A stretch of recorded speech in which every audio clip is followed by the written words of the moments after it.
একটা খুব ব্যক্তিগত প্রশ্ন করি আপনাকে। আপনি আদ্যপ্রান্ত একজন রাজনৈতিক ঘরানার মানুষ। তৃণমূল কংগ্রেস, আপনি বললেন যে সব থেকে কম বয়সে আমি ব্লক সভাপতি হয়েছি। ঋতব্রত ব্যানার্জি তৃণমূল কংগ্রেসে বরং বাইরে থেকে আগত। আমি এই কথাটাই বললাম, আমি বহিরাগত শব্দটা ব্যবহার করলাম না, কারণ যেহেতু তিনি আমাদের রাজ্যের বা রাজনীতিতে অনেক ক্ষেত্রে অনেক শব্দ ব্যবহার হয়। আমি জাস্ট বললাম যে বাইরে থেকে এসেছেন, কারণ অন্য একটা দল থেকে এসেছেন। সেক্ষেত্রে তো আপনি তৃণমূলে বেশি সিনিয়র, তাহলে কি বিরোধী দলনেতা পদটা আপনার পাওয়া উচিত ছিল না? এটা তো আবার অন্যরকম প্রশ্ন হয়ে গেল। বিরোধী দলনেতা কে হবে, এটা কিন্তু ঋতব্রতই বিরোধী দলনেতা হবে এই অবজেক্টিভ রেখেই টিমটা এক জায়গায় আসেনি। যখন টিমটা এক জায়গায় এলো, সেখানে আলোচনা হয়ে সবার মতামত নিয়ে যে ঋতব্রত বন্দ্যোপাধ্যায় লিডার মানে একটু আনইজি কোয়েশ্চেনটা একদমই আনইজি না, যে ঋতব্রত বন্দ্যোপাধ্যায় এলওপি হোক, এটা সবার কালেকটিভ ডিসিশন হয়েছে। আমি দলটার সাথে দীর্ঘদিন যুক্ত, ঋতব্রত পরে যুক্ত, এটা ম্যাটার করে। এখন তৃণমূল কংগ্রেসের গঠন হয়েছে 98-তে। যখন গঠন হয়েছে তখন কংগ্রেস থেকে এসছে, পরবর্তীকালে অন্য কোনো দল থেকে এসছে। তো তৃণমূল কংগ্রেস তো দলটা গঠন হওয়ার পরে বহু মানে নীতি, বহু মতামতের লোকের মিশ্রণেই দলটা গড়ে উঠেছে। তো আপনি এ তো কংগ্রেস দল নয় যে 200 বছর পুরনো দল, বা কমিউনিস্ট নয় যে একটা নীতি আদর্শ 200 বছর পুরনো। এই দলটা তো তৈরি হয়েছে 98, এখনো 30 বছর হয়নি এই দলটার। তো সেইখানে আপনি বাইরে ভেতরের ফারাকটা করতে পারবেন না এই ক্ষেত্রে। আচ্ছা, এখানে এই তৃণমূল কংগ্রেসের নীতিকে যাদের মনে হয়েছে, আদর্শকে যাদের মনে হয়েছে হ্যাঁ এটাকে নিয়ে চলা যেতে পারে, তারাই দলে এসছে। কালীঘাট তৃণমূলের তরফ থেকে, আমি কোনো ব্যক্তি কারোর নাম করছি না, সেখান থেকে আপনাদের দিকে সোশ্যাল মিডিয়াতে প্রচুর কার্টুন একের পর এক, মানে কোট আনকোট, আমি সেই শব্দগুলো ব্যবহার করতে চাই না, একের পর এক বিশেষণে আপনাদেরকে ভরিয়ে দেওয়া হচ্ছে। তাহলে তো ঘরের মধ্যেই দ্বন্দ্ব, 80 জনের মধ্যেই দ্বন্দ্ব, 5 বছর চলতে পারবে না একসঙ্গে? দেখুন, এটা আমার ব্যক্তিগত মতামত যে রাজনীতিতে নীতির লড়াই, আর সেই নীতির লড়াইটা নিশ্চিতভাবে লড়া উচিত সর্বশক্তি দিয়ে।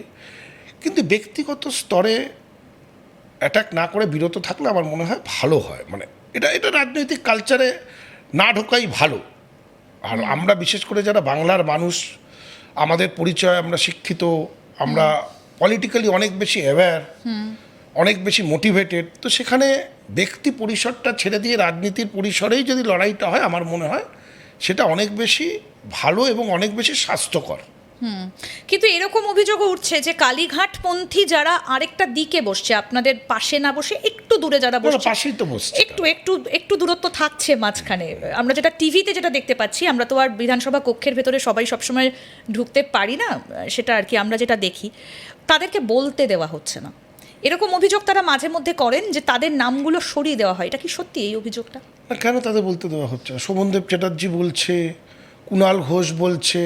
এই অভিযোগটা কুণাল ঘোষেরই, যে আমাকে বলতে দেওয়া হচ্ছে না, আকরুজ্জামান সাহেব আমার নামটা সরিয়ে দিয়েছেন। না, উনি নেমে এসে বললেন যে আমাকে কেন আমাদের বলতে দেওয়া হলো না। যখনই দেখুন বিরোধীদের যেই টাইমটা দেওয়া হয়, আকরুজ্জামান যেহেতু চিফ অপোজিশন হুইপ, তো যেই টাইমটা দেওয়া হয় বলার জন্য, তাকে কিন্তু সেখানে তৃণমূল কংগ্রেস, সিপিএম, আইএসএফ বা অন্য যেই দলগুলো আছে সবারকেই সেই টাইমের মধ্যে অ্যাকোমোডেট করতে হয়।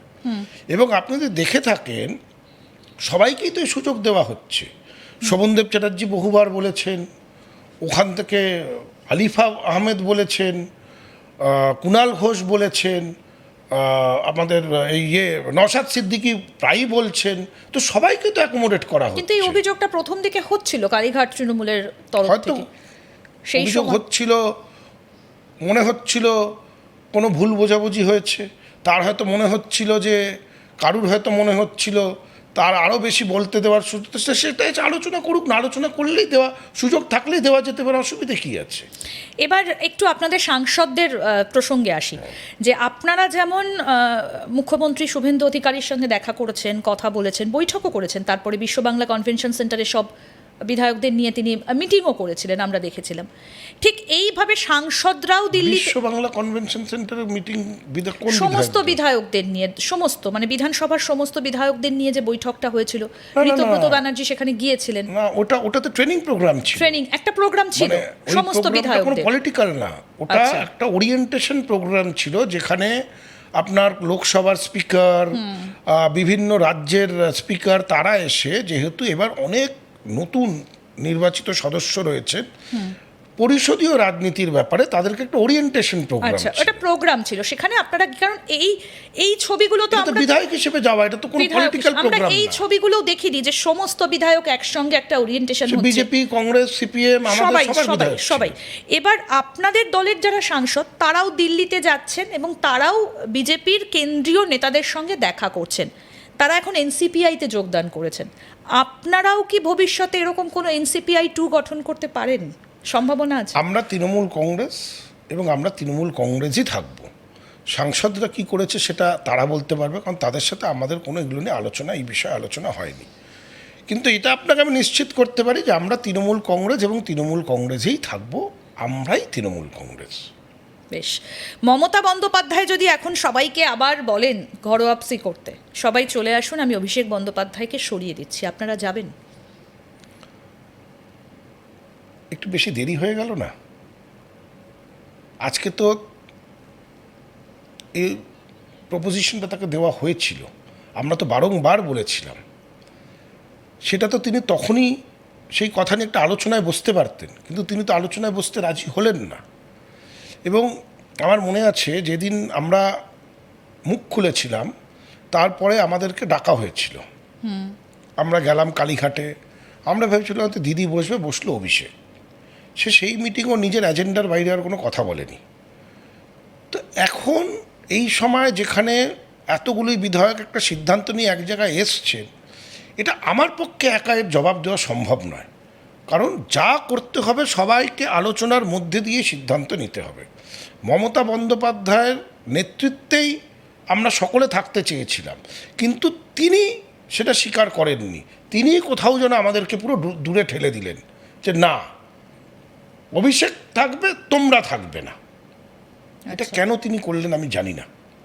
যে মানুষটা ভোটের রেজাল্ট বেরোনোর আগের রাতেও শাখাওয়াত মেমোরিয়ালে গিয়ে সারা রাত পাহারা দেন, সেই মানুষটা এত চুপ হয়ে গেলেন কেন? তিনি কি এটা নিতে পারলেন না? দলটা চোখের সামনে ছত্রখান হয়ে গেল। কি মনে হয়?